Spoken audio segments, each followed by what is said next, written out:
Un'opera idraulica prima e unica al mondo, un fiore all'occhiello per il Veneto e per tutta l'Italia.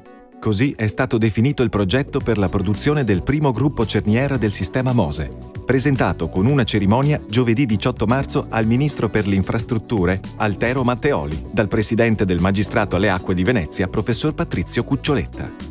Un'ingegneria non mutuata da nessun altro paese al mondo, che rappresenta dunque il fulcro del sistema di difesa MOSE. Per l'Italia è un bel biglietto da visita nel mondo dal punto di vista tecnologico, imprenditoriale e progettuale. Siamo i primi, dietro di noi non c'è nessuno, abbiamo delle difficoltà che stiamo superando con gli studi e gli approfondimenti.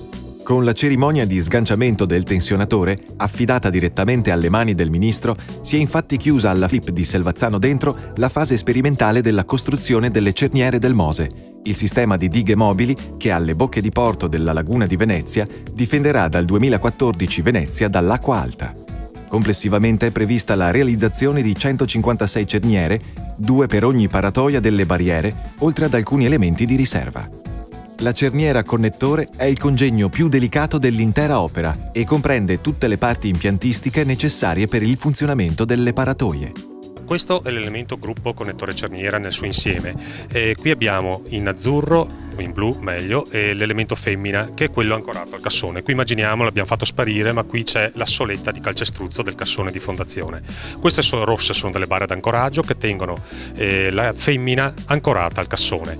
L'elemento maschio, questo verdino, attraverso la cerniera vera e propria, lo snodo, viene agganciato alla paratoia, che è la parte rimovibile. Per connettere la femmina agganciata al cassone e l'elemento maschio agganciato alla paratoia c'è il gruppo di tensionamento che è dato da questa testa a martello, questo stello tensionatore, con tutto un gruppo di movimentazione, pistoni laterali che ne permettono il movimento da gancio e sgancio, e un gruppo di forza, un martinetto, che dà la forza proprio di pretensione per garantire l'accoppiamento tra maschio e femmina.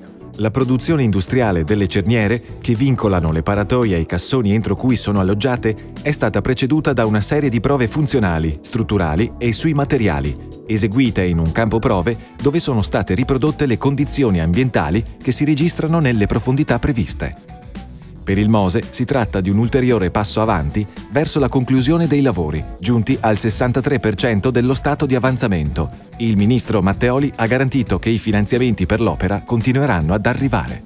Sono felice, certo che si vede, perché non nego che una parte, dirà la storia se piccola, significativa, grande, una parte del merito indiscutibilmente è di chi ha avuto la responsabilità di guidare la Regione del Veneto per questi 15 anni. Con altri alla guida della Regione del Veneto tutto questo non ci sarebbe.